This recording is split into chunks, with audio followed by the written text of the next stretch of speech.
இந்த ஒரு ஆய்வரங்கத்தை அப்படி நடத்தலாம் அப்படின்னு முதல்ல யோசிக்கிற போது வழக்கமாக பாரதி புத்தகாலயத்தில் நூல் அறிமுக கூட்டம் நடத்தியது உண்டு, நூல் வெளியீட்டு விழா நடத்தியது உண்டு. ஆனால் ஒரு ஆய்வரங்கத்தை ஒரு புத்தகத்திற்கு அது ஒரு மாநிலம் தழுவிய பங்கேற்போடு நடத்த முடியுமா, அதை நடத்தலாமா அப்படின்னு ஒரு கேள்வி வருகிற போது பாரதி புத்தகாலயத்தில் என்ன யோசித்தோம்னா, கட்டாயமாக நடத்த வேண்டும். ஏன்னா இந்த தமிழ் செல்வன் பேசுகிறாரு, மதியானம் அந்த நீங்களும் இன்டராக்ட் பண்ண போகிறீங்க. இது வெறுமனே செய்திகளை சொல்லுகிற ஒரு புத்தகம் அல்ல. ஒரு வீரம் செறிந்த செங்கோடு இயக்கத்தினுடைய குறிப்பாக கீழ்த்தஞ்சை மாவட்டத்தில் ஒரு 70 ஆண்டுகளுக்கு முன்பு நடந்த ஒரு வீரம் செறிந்த வரலாறு மட்டுமல்ல, இதற்குள் ஒரு அடர்த்தியான அரசியல் இருக்கிறது. இப்போ புத்தகத்தை பாரதி புத்தகாலயம் கொண்டு போயிட முடியும். பல அறிமுக கூட்டங்கள் நடத்தினா, புத்தக கண்காட்சிகளில் அல்லது சில நூல் அறிமுக கட்டுரைகளை அல்லது இன்றைக்கி இருக்கக்கூடிய காணொளி வாயிலாக நம்ம ப்ரமோட் பண்ணிட முடியும். புத்தகங்களை பல ஆயிரம் பிரதிகள் நம்மால் கொண்டு போக முடியும். ஆனால் அந்த நிகழ்ச்சியை திட்டமிடுகிற போது என்ன ஒரு அடிப்படை கேள்வி எழுந்தது என்று சொன்னால், இதற்குள் இருக்கிற இந்த அடர்த்தியான அரசியலை எப்படி கொண்டு போவது? அதுதான் இந்த நிகழ்ச்சி நடத்துவதற்குண்டான ஒரு துவக்க புள்ளியாக அமைந்தது. இப்போ இந்த தலைப்பே இதனுடைய வரலாற்றை சொல்லும். என்ன அப்படி ஒரு அரசியல் இருக்கிறதுக்குள்ள வழக்கமாக நம்ம கூட்டங்களில் பேசுவோம், நம்மளும் அந்த வரலாற்றை இளம் தலைமுறைக்கு எடுத்து சென்றே கொண்டிருக்கிறோம். இடுப்பில் இருந்த துண்டு தோளுக்கு ஏறியது, அது ஒரு வரலாறு. யோசிச்சு பார்த்தீங்கன்னா, இடுப்புக்கும் தோளுக்கும் ஒரு அடி தான் இருக்குது இடைவெளி.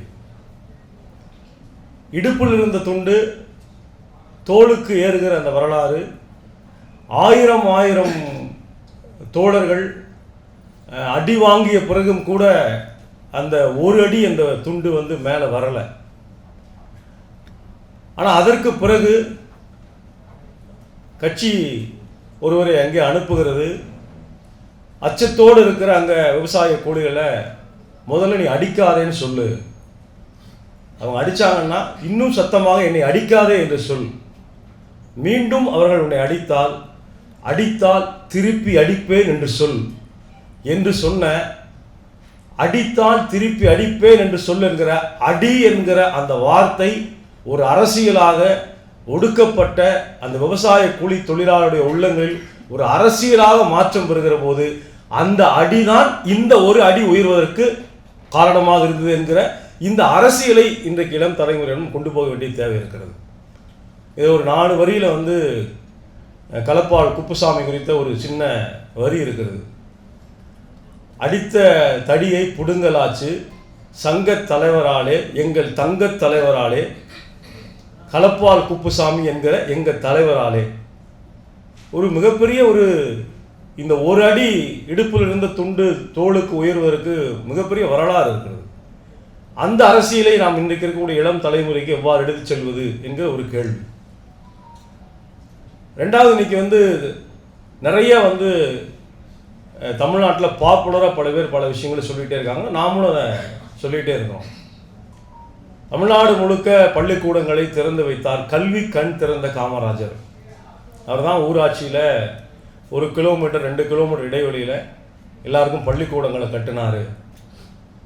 பள்ளிக்கூடங்களுக்கு வரக்கூடிய குழந்தைகள் பசியோடு இருந்தால் பள்ளிக்கூடங்களுக்கு வரமாட்டாங்க. அதற்கு பிறகு வந்த ஆட்சி அவர்களுக்கு சத்துணவு கொடுத்தது, மதிய உணவு கொடுத்தது.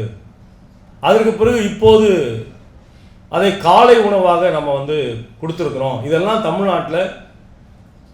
தமிழகத்தில் இருக்கக்கூடிய இந்தியாவில் இருக்கக்கூடிய மாநிலங்களில் கல்வி ஒரு முன்னோடி மாநிலமாக இருப்பதற்கு இதெல்லாம் காரணங்கள் என்று எல்லாரும் அதை பேசிகிட்டு இருக்கிறாங்க, நாமும் பல இடங்களில் பேசிகிட்டு இருக்கிறோம்.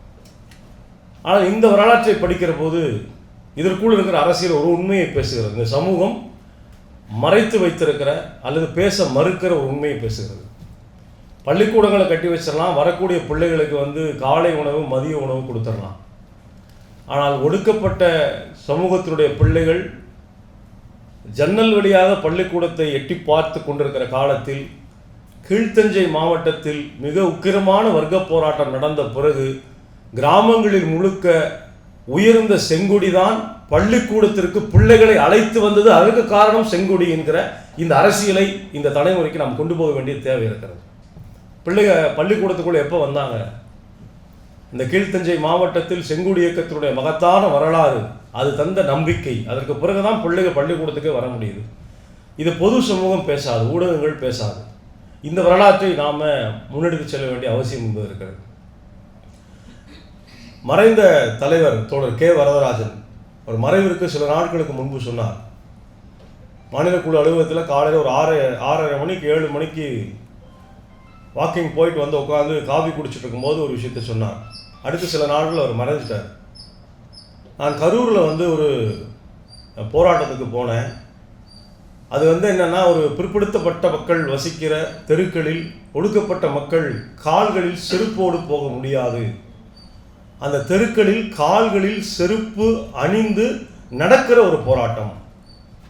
அந்த போராட்டத்தில் பங்கேற்பதற்கான வாய்ப்பு எனக்கு கிடைத்தது. நான் போனேன்.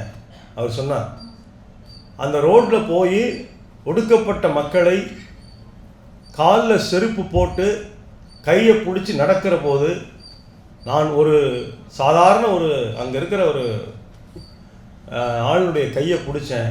அந்த கை அப்படியே நடுங்கிறத என்னால் உணர முடிஞ்சுது அப்படின்னு சொன்னார். தமிழகத்தினுடைய 1000 கிராமங்களில் ஒடுக்கப்பட்ட லட்சக்கணக்கான மக்கள் இந்த நடுக்கத்தோடு தான் இன்னும் வாழ்ந்து கொண்டிருக்கிறார்கள்.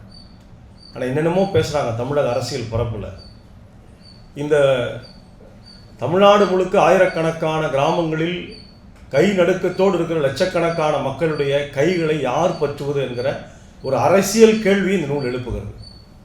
மிக நிச்சயமாக சொல்ல முடியும், ஒரு கையில் செங்கொடியோடு நாம் தான் அந்த நடுங்கி கொண்டிருக்கிற கரங்களை பற்ற முடியும். அதற்கான திசை வழியை இந்த புத்தகம் என்பது சுட்டி காட்டுகிறது. இது தமிழ்நாடு முழுக்க விவாதிக்கப்பட வேண்டிய ஒரு அரசியல். அவைதான் அது மாநிலம் முழுக்க அழைச்சா வருவாங்களா அப்படிங்கிற கேள்வி இருந்தது. இருந்தாலும் இது மாநிலம் தழுவி நிகழ்ச்சியாக நடத்துவோம். இந்த அரங்கம் ஒரு 200 பேர் அதிகபட்சம் கொள்ளும். அந்த அடிப்படையில் தான் எல்லாருக்கும் 2, 3, சென்னைக்கு மட்டும் 10ன்னு போட்டோம். அப்புறம் கூட கொஞ்சம் பேர் கூடுதலாக வந்தாலும் கூட பரவாயில்ல, இது சென்னையில் இதை துவக்குவது என்று யோசித்திருக்கிறோம். இது எண்ணிக்கையில் கோட்டா போட்டு விற்பனை என்று முடிவாக செய்கிற புத்தகம் அல்ல. இது பல்லாயிரக்கணக்கில் தமிழகம் முழுக்க, இன்னும் சொல்ல போனால் இன்று இளம் தலைமுறைக்கு எடுத்து செல்ல வேண்டிய அரசியல் இதற்குள் இருக்கிறது. முதல் பாகம் வெளிவந்து முடிஞ்சிருச்சு. இப்போ 2வது பாகம், 2வது பதிப்பு, முதல் பதிப்பு 2 பாகமாக விற்பனை ஆகிவிட்டது. இப்போ செகண்ட் எடிஷன் பிரிண்டில் இருக்குது. இங்கே எஸ்எஃப்ஐ டிஒய்ஃபை தலைவர்கள்லாம் இருக்காங்க. அவங்ககிட்ட எங்கள் பாரதி புத்தகாலயத்தின் ஒரு கோரிக்கையும் இருக்கிறது. தமிழ்நாடு முழுக்க ஒரு 2-3 மையங்களில் இளம் உறுப்பினர்களை, இளம் தோழர்களை அழைத்து இந்த நூல் தருகிற ஒரு அடர்த்தியான அரசியலை, இந்த நூல் எதை நோக்கி நாம் பயணிக்க வேண்டும் என்று நமக்கு சுட்டி காட்டுகிறதோ அந்த அரசியல் உரையாடலை அவர்களை நோக்கி நாம் நிகழ்த்த வேண்டும்.